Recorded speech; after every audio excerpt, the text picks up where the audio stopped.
silou prijať tento princíp, teda takúto zmluvu alebo akékoľvek usporiadanie, lebo korpus práva, vlastne to, čo je obsahom práva, sa týmto nejako nemení. Nič sa nezakazuje, nič nové, proste jedine sloboda pre tých, ktorí to pociťujú ako problém, hej. A čiže len také povzbudenie, že asi v tomto kontexte by sme to stále mali podporovať, že nikomu sa nič neberie, len v súčasnej dobe, kedy sa tak menia prístupy ku ľudskej dôstojnosti a ľudská dôstojnosť, je veľmi potrebné to mať ukotvené. A ešte takú drobnosť. Svedomie je niečo veľmi delikátne a je tam možná veľmi veľká taká subjektivita, hej. Niekto môže povedať, že má problém pracovať. On má svedomie, mu zakazuje nejakú prácu, hej. No ale práve o to ide, že tu je 2000-ročná tradícia a hlboké preverenie učenia a morálky cirkvi, že žiadne, poviem, takéto excesy a hlúposti sa nebudú vyskytovať. Čiže je tu potrebné oprieť to o niečo, čo je veľmi overené. A hovorím, ale nikomu sa nič neberie, len sa dáva právo tým, ktorí majú kontinuitu s týmito hodnotami.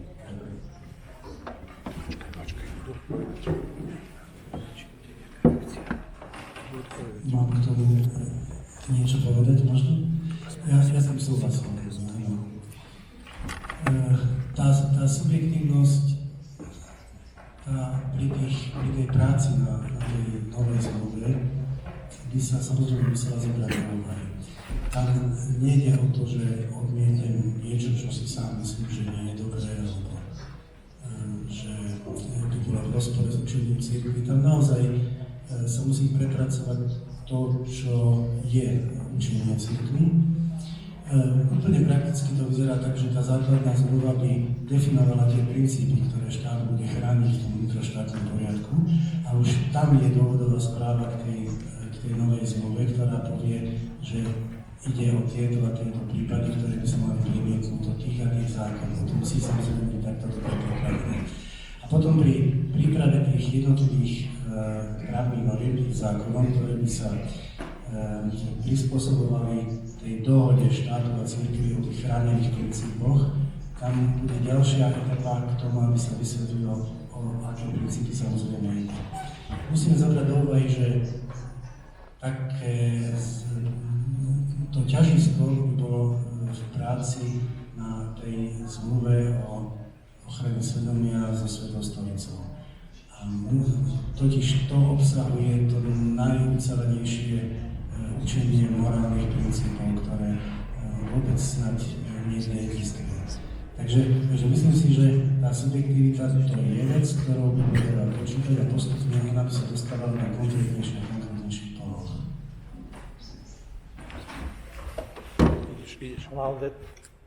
Laudetur Jesus Christus, Anton Čulen, Aliancia za nedelu. Viete, ja by som chcel pripomenúť, že čo tu ani neodznelo, teda, že tento rok si pripomíname 20. výročie od toho, čo sme do Národnej rady Slovenskej republiky predložili petíciu 120 000 občanov Slovenskej republiky, ktorí žiadali, aby bola prijatá a ratifikovaná zmluva o výhrade svedomia.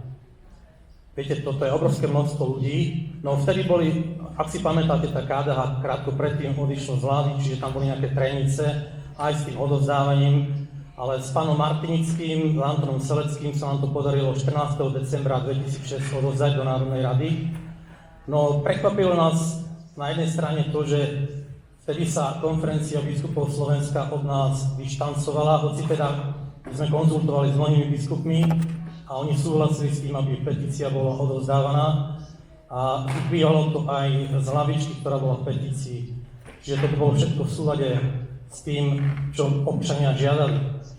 No, nakoniec sa potvrdilo vlastne, že aj toto vyhlásenie vtedajšieho hovorcu KBS, že bolo vlastne svojvoľné, pretože konferencia biskupov Slovenska 13. februára 2007 znovu vydala vyhlásenie, ktoré žiaľ dneska na stránke konferencii biskupov Slovenska už nenájdete, bolo to odtiaľ stiahnuté, neviem prečo, ako keby sme sa za to hanbili. A teraz tu veľmi dobre odznelo, hej, že mala by sa tá zmluva prijať. Bolo by to veľmi dobre pre nás všetkých, lebo aby sme mali výhradu svedomia, tak by sme nemali problémy s Istanbulským dohovorom, nemali sme problémy s potratmi, s eutanáziou, čiže ľudia by mali právo, áno, odvolávať sa voči tomuto. To právo máme stále, je to právo dané od Boha. Len by som chcel vyzvať teda, že aby aj súčasná konferencia biskupov Slovenska sa k tomuto naozaj postavila zodpovedne a možno, že by malo aj odznieť to, že tých 120 000 občanov tu bolo, ktorí žiadali tú výhradu svedomia. Takže ja by som toto chcel podprosiť a možno, že tu by som chcel spomenúť aj to, asi pred pol rokom KDH vydalo také vyhlásenie, že predseda vlády Slovenskej republiky Robert Fico sa zaviazal, že ak budú hlasovať za zmenu ústavy, tak dojde k prijatiu a ratifikácie zmluvy o výhrade svedomia. Takže pýtam, dojde k tomu? Ale myslím si, že to všetko závisí predovšetkým od nás. A ako sa k tomu postavíme? Ďakujem.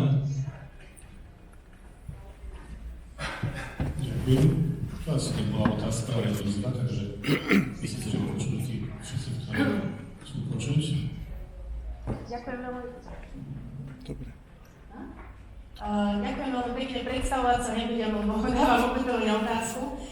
Vrátim sa, mám také dve právne otázky. Pán profesor, vy ste to už naznačili v súvislosti s financovaním katolíckych škôl, ale chcem sa k tomu vrátiť a rada by som využila toto fórum a opýtala sa na váš osobný názor. Čo si myslíte, ak ho chcete teda prezentovať, či tie reformy, ak sa to tak dá nazvať, financovania, sú alebo nie sú v súlade s uzatvorenou medzinárodnou zmluvou so Svetou stolicou v katolíckej výchove a vzdelávaní. A druhá podotázka sa týka takého vášho názoru. Máme ustanovenie v základnej zmluve, že Slovenská republika bude rešpektovať rozhodnutie cirkevného súdu o nulite manželstva, ale vieme, že nejaký ekvivalent v slovenskej právnej úprave, ako by sa to malo realizovať, neexistuje. Aj keď samozrejme väčšinou, ak sa manželstvo nevydarí, tak civilný rozvod je skorší ako nulita pred cirkevným súdom, ale viete si predstaviť nejaký mechanizmus, ktorý by vedel tieto pravidlá inkorporovať do vnútroštátneho práva, alebo akým spôsobom si myslíte, že by sa to dalo realizovať? Ďakujem krásne aj za prednášku. Ďakujem pekne.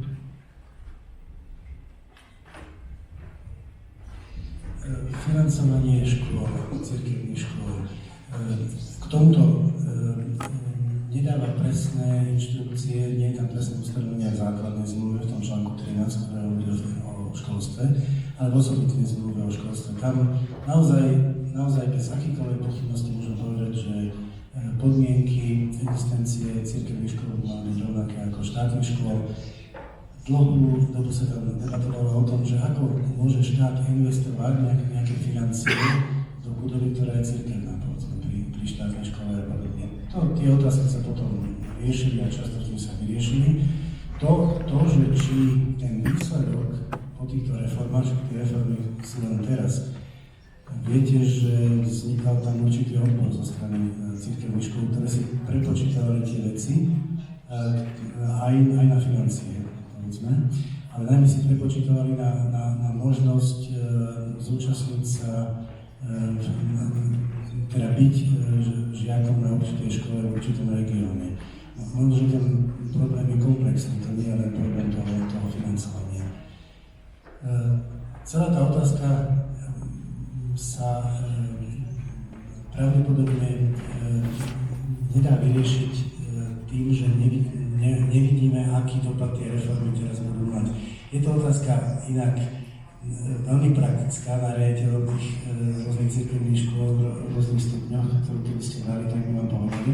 Nechcem opakovať všetky tie argumenty, ktoré sú v tlači a ktoré sú známe.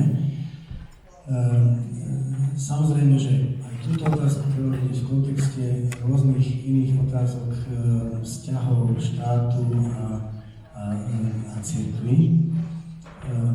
Čiže ja poviem, že to pravidlo tu platí, že štát je povinný vytvoriť rovnaké podmienky aj finančné pre štátne a cirkevné školy. Musím povedať tak, že v zásade alebo v podstate sa o to snaží štát a nikdy to tak nedoriešil. Nikdy to tak nebolo. Vždy boli nejaké názory, že je to nejako inak, nejaké sťažnosti a podobne. Tieto veci by asi viacej odpovedali tie riaditeľe tých škôl, že ako na nich tie reformy dopadnú, ale teraz sa nebudem dnes ešte. Celkové ten predpoklad nie je celkom v prospech toho pravidla, o ktorom som hovoril.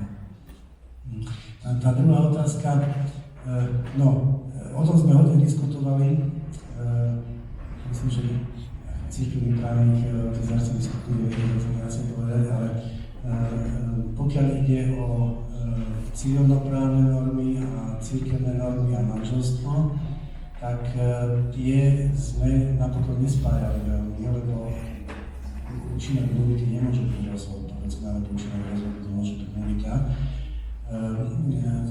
Občianskoprávne dôsledky musia byť zachytené pod civilným právom a sú to účinky civilného práva a zase ten cirkevný akt vyvoláva len platnosť manželstva pred štátom. Tie ďalšie účinky neboli doposiaľ naozaj ani v právnom poriadku Slovenskej republiky nejakým spôsobom odrazené. Videl som, že máš k tomu nejaký komentár taký. Možno skúsenosť praktickú, ktorá je v iných krajinách a myslím si, že u nás, neviem, či bola vypracovaná nejaká teória alebo precedens, ale napríklad v Taliansku je možné, že poznám konkrétny prípad osoby, ktorá odmietla ísť k civilnému rozvodu a žiadala len civilný súd, aby uznal aplikáciu vyhlásenia nulity. Sproti sa teda to trošku naťahovalo, ale podľa nejakým konkordátu, teda súdov s Stolicou, nakoniec štátny súdca vydal rozhodnutie o recepcii, rozhodnutie o nulite, teda o neexistencii manželstva, a teda následne boli zrušené všetky existujúce právne dôsledky manželstva. V iných krajinách napríklad neplatia osobné štatúty ako krajiny Blízkeho východu, kde neexistuje ani povedzme civilné uzatváranie manželstva, majú cirkevné súdy aj civilnú platnosť automaticky aj pri rozvádzaní. Bol by zaujímavý precedens a možno by stalo za to ako akademickú úvahu, akým spôsobom by sa vysporiadalo naše civilné právo v skutočnosti, keby niekto odmietol alebo nechcel z rôznych dôvodov pristúpiť k civilnému rozvodu a žiadal len aplikáciu vyhlásenie o tom, že tá istá inštancia, tá cirkevná, ktorá garantovala uzatvorenie manželstva, dnes vyhlásuje, že pre istú chybu to manželstvo v skutočnosti nevzniklo. To je otázka na civilných právnikov, ako potom by aplikovali toto nevzniknutie a dodatočne vyhlásili. Avšak na právne dôsledky majetkoprávneho charakteru, starostlivosti o deti a tak ďalej, cirkevné vyhlásenie nemá právnu záväznosť alebo schopnosť, a teda tak či by sa muselo oprieť o nejaké rozhodnutie nejaké iné inštitúcie. Otázka, či by to bol rozhodový súd alebo nejaké iné rozhodnutie súdu, ktoré by na základe aplikácie princípu neexistencie manželstva pravilo právne vzťahy. Áno, to na ďalšiu konferenciu, ale fakt je, že napríklad okolnosti vylučujúce uzavretie manželstva sú iné v civilnom práve a iné sú v cirkevnom práve.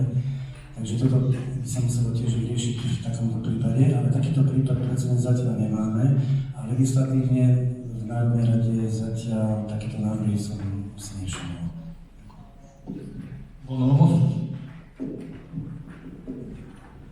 Solo per aggiungere due elementi. Il primo è quello nel caso di paesi come l'Italia, paesi come la Spagna, la sentenza del Tribunale ecclesiastico di nullità del matrimonio viene poi resa esecutiva dal tribunale di appello competente per territorio.